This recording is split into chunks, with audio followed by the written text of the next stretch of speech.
If you are here, and I mean really here, not just playing this in the background while you scroll, then something brought you. And I want to take a guess at what that something is. You are tired. Not the kind of tired that sleep fixes, the other kind. The kind that is still there when you wake up. The kind that sits underneath everything. Tired of feeling like you're almost there but never quite arriving. Tired of starting things and watching yourself stop. Tired of knowing exactly what you should be doing and somehow still not doing it. Tired of the gap between the person you are and the person you know you could be. Tired of pretending that gap does not exist. Tired of performing okay when you are not okay. Tired of another year passing that looks almost identical to the one before it. If any of that landed, stay, because this video is for you specifically. I want to say something before we begin. This channel exists to explain things simply. The psychological patterns that make people feel stuck. The invisible mechanisms running underneath the surface of daily life. The things people feel but cannot name. That is what I do here. But today I am taking a break from that format. No narration, no structured explanation, just a direct conversation. You and me. Because there is something I need to say to you that the normal format cannot hold. Something I have wanted to say for a long time. And it is this. A significant number of the people watching this channel, a significant number of the people consuming self-help content in general, are not getting better. They are getting better at consuming self-help content, which is not the same thing. And nobody in this industry will tell you that. Because the industry profits from your consumption, not your transformation. So I am going to tell you, plainly, without a product to sell at the end, without a course to recommend, without a system that will fix everything, if you just follow the steps, just the truth. The truth about why it has not been working. The truth about what actually does work. And the truth about what your life is actually supposed to look like on the other side of all of this. That last one is going to surprise you. Let's start with something uncomfortable. Think about how much self-help content you have consumed in the last 2 years. The books, the videos, the podcasts, the threads and posts and articles and courses. Now think about your life 2 years ago and your life today. How different are they? Not in theory, not in terms of what you understand now, that you did not understand then, in terms of how your actual daily life feels. The quality of your days, the direction you are moving, the gap between who you are and who you want to be. Has that gap closed? For most people, honestly, genuinely, uncomfortably honestly, the answer is not really. The gap might have shifted. The vocabulary around it might have improved. The self-awareness about why it exists might be sharper. But the gap is still there. And in some cases, it is wider. Because now there is an additional layer of frustration. Not just the frustration of feeling stuck. The frustration of someone who has done everything they were supposed to do, who has read the books, done the work, understood the concepts, and is still standing in roughly the same place. That specific frustration is one of the most demoralizing experiences a person can have. And almost nobody talks about why it happens. Here is why it happens. Self-help content, all of it, including this video, can only do one thing. It can change what you understand. That is it. That is the full extent of what any piece of content can do. It cannot change your behavior. It cannot change your identity. It cannot change your life. Only you can do those things. And the way you do those things is not through understanding. It is through action. Repeated, consistent, unglamorous action. In the real world. With real consequences. where real things either work or they do not. Now here is the problem. Understanding feels almost identical to action from the inside. When you finish a great book and feel the clarity and the possibility, that feeling is real. It is not fake. Your brain genuinely experienced something. A new connection was made.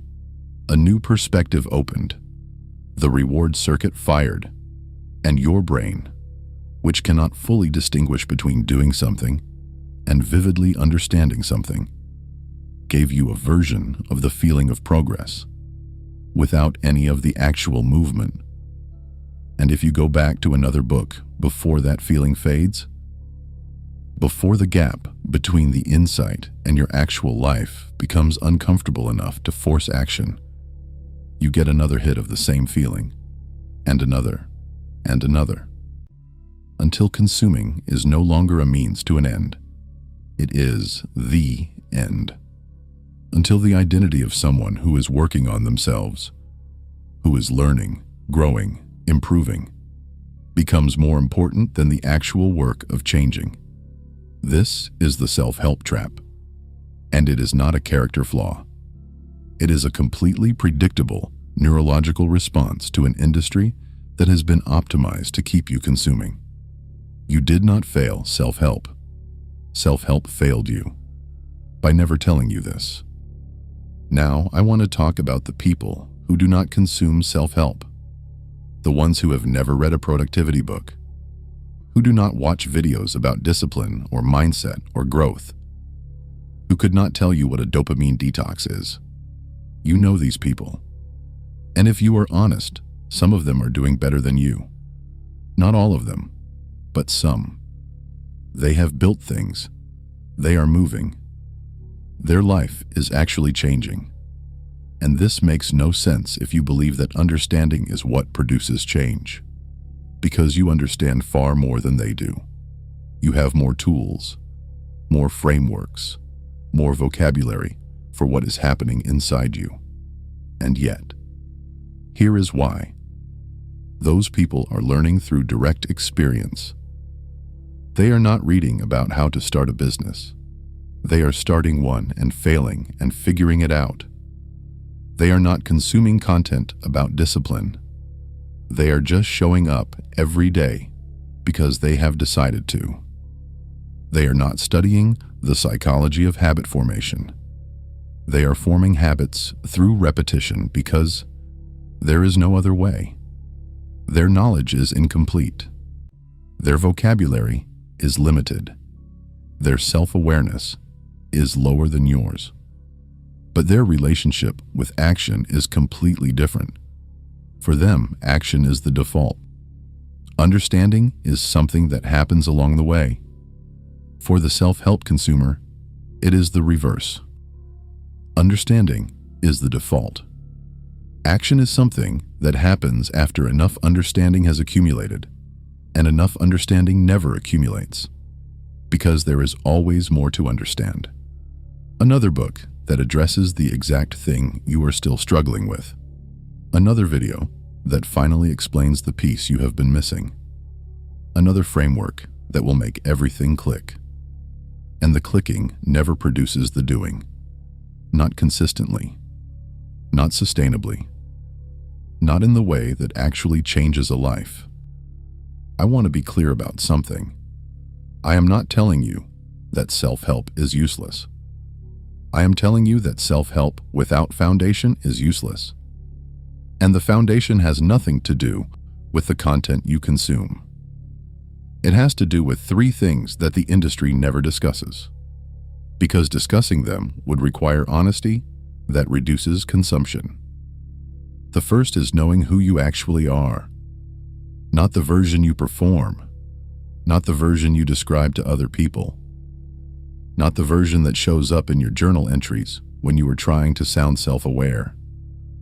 The actual version, the one that exists when nobody is watching, the one that makes the decisions you later regret, the one that keeps choosing comfort over growth in the small moments that nobody sees, the one that has specific fears it has never directly confronted. Specific wounds it has never honestly examined. Specific patterns it keeps repeating because examining them would require a level of honesty that feels unbearable. Most people have never met this version of themselves. They have met a curated, softened, explained version. A version surrounded by context and justification. A version that is always understandable, given the circumstances. Self-help consumed without knowing the real version of yourself just makes the curated version more articulate. You become better at explaining why you are the way you are, not better at changing it. And here is the thing about honest self-knowledge that nobody tells you. It is not a comfortable process. It does not feel like growth while it is happening. It feels like confrontation, like standing in a room with all the lights on and nowhere to hide, like seeing things about yourself that you would genuinely prefer not to see, and sitting with them without immediately reaching for an explanation or a framework or a piece of content that will make them feel more manageable. Just sitting with them, seeing them clearly, accepting that they are real. That is the beginning of the foundation. Not the insight from the book, not the clarity from the video, the willingness to see yourself honestly. The second is knowing what you actually want. And I do not mean the curated answer, the answer you would give in a podcast interview, the answer that sounds good and is socially acceptable and positions you as someone with admirable values and clear direction.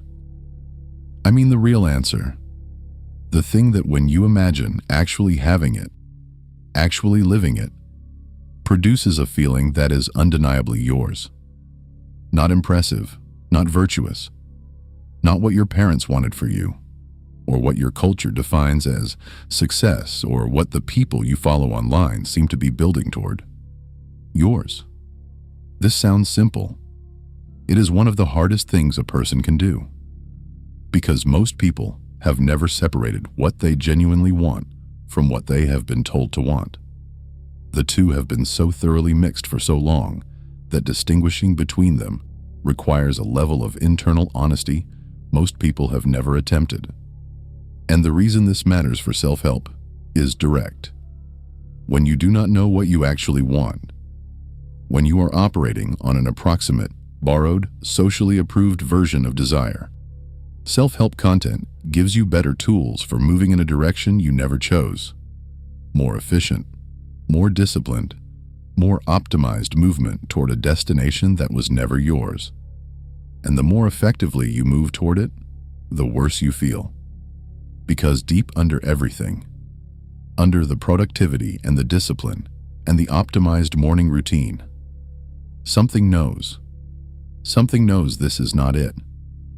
And that something is what produces the hollow feeling that brings people back to self-help, looking for the next fix, not because the content failed them, because they are optimizing the wrong life. The third foundation is the one nobody wants to hear. A genuine willingness to be uncomfortable, not the manageable discomfort of self-improvement content, not the discomfort of waking up early, or taking cold showers, or doing a dopamine detox for a week. Those are real, but they are small.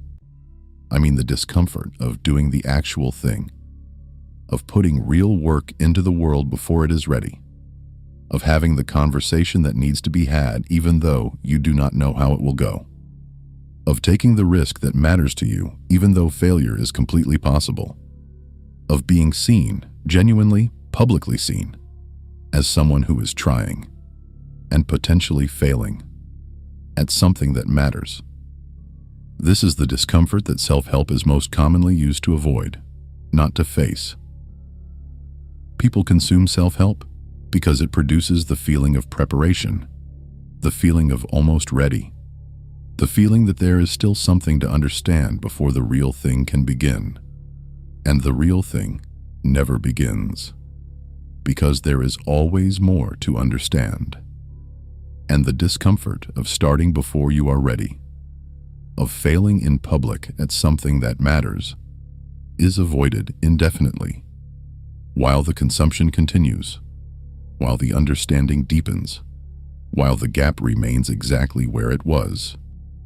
So what does actually work? I am going to tell you, not as a framework, not as a system, just as the honest answer to the honest question. Action works, not big action, not perfect action, not action taken after sufficient preparation and understanding and alignment. Action, whatever is available to you right now, however small, however imperfect, however far from the vision of the polished, prepared, fully optimized version of what you imagined this would look like. An average email sent today is worth more than the perfect email sent never. The video published today with average production is worth more than the perfect video that is still being prepared. The conversation had today while afraid is worth more than the perfect conversation rehearsed indefinitely. The imperfect action taken today is the only thing that generates the one resource that actually changes everything. Evidence. Not evidence that you are ready. Not evidence that you have figured it out. Evidence that you move. Evidence that you are someone who does the thing rather than someone who understands the thing. And that evidence, accumulated through repeated imperfect action over time, is what changes the brain's model of who you are, which is what changes your behavior automatically, which is what changes your life. Not the understanding, the evidence. And the only way to generate evidence is to act, before you are ready, in the direction of what matters, consistently, for longer than feels reasonable. Now I want to talk about something that might be the most important thing in this entire video. The lie at the end. Every piece of self-help content, every book, every video, every program is built on the same implicit promise that there is a destination, a point you can reach, a version of your life that, once achieved, will feel like arrival, like the work is done, like you made it. And this promise is the single most damaging idea in the entire self-help industry, because it is completely false. There is no arrival. There is no version of your life that, once reached, produces the permanent feeling of having made it. Not the money, not the relationship, not the body, not the career, not the recognition, not any external circumstance or achievement that self-help content holds up as the destination. And the reason this is so damaging is not just that it is false. It is that believing it produces a specific relationship with your current life. A relationship of waiting, of treating today as the price you pay for the destination, of tolerating the present in exchange for the future, of measuring every day not by what it actually contained, but by how much closer it brought you to the point where your life finally begins. And your life never begins. Because the destination keeps moving. Because every achievement produces a brief feeling of arrival, followed by the reappearance of the same gap. Slightly different in its specifics, identical in its structure. And the self-help industry is there to meet you when it reappears, with the next book, the next system, the next video that explains why you are still not there yet, and what you need to do to get there. Here is the truth. The life you are looking for is not at the end of anything. It is not waiting on the other side of a goal. It is not contained in an achievement you have not yet reached. It is in the days, the actual days, the Tuesday mornings, the ordinary evenings, the unremarkable hours that make up the majority of every life, including the lives that look extraordinary from the outside. The people whose lives you admire are not living in permanent arrival. They are living in the same ordinary days you are living in, doing work that is sometimes meaningful and sometimes tedious, experiencing progress that is sometimes visible and sometimes invisible, carrying the same doubts, the same fears, the same quiet uncertainty that you carry. The difference is not that they arrived somewhere. The difference is that they stopped waiting to arrive. They stopped treating today as the price of tomorrow and started treating today as the thing itself. The work as the thing itself. Not the means to the end. The thing. And when you stop treating your life as a waiting room for the version that will finally feel like enough, when you stop consuming content about how to build a better life and start actually living the imperfect one in front of you, something shifts. Not dramatically, not in a way that will make a good story for a podcast interview, but really, in the texture of ordinary days, in the quality of your attention, in the relationship between who you are today and who you are becoming. Not because you optimized something, but because you stopped waiting and started living. So what do you do with self-help now? Do you stop? No. You change the relationship. You stop consuming it as a substitute for living, and you start using it as a tool in service of the life you are actually building. The difference is specific. When you consume self-help as a substitute, you read the book looking for the insight that will finally make everything click. You watch the video hoping this will be the one that produces the change you have been waiting for. You consume to feel better about where you are, to feel like you are moving even when you are not. When you consume self-help as a tool, you read the book with a specific problem in front of you. You watch the video looking for the one thing that applies directly to the obstacle you are currently facing. You consume to find the specific thing that will make the action you are already taking more effective. The content is the same. The relationship to it is completely different. And that relationship is determined by one thing: whether you are already acting, whether the direction is already established, whether the foundation is already in place. Because a tool used without a foundation is just a sophisticated way to stay busy. But a tool used in service of something real, something you have honestly chosen, honestly examined, honestly committed to, that tool changes things. Not because the tool changed, because you changed. I want to end with something direct.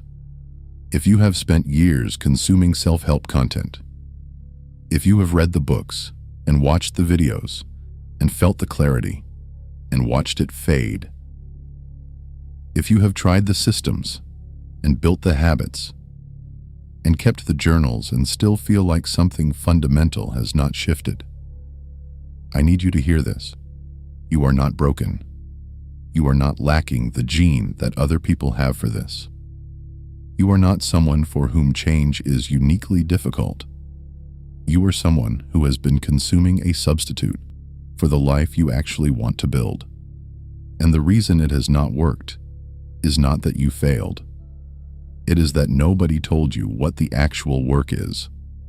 The actual work is not consuming.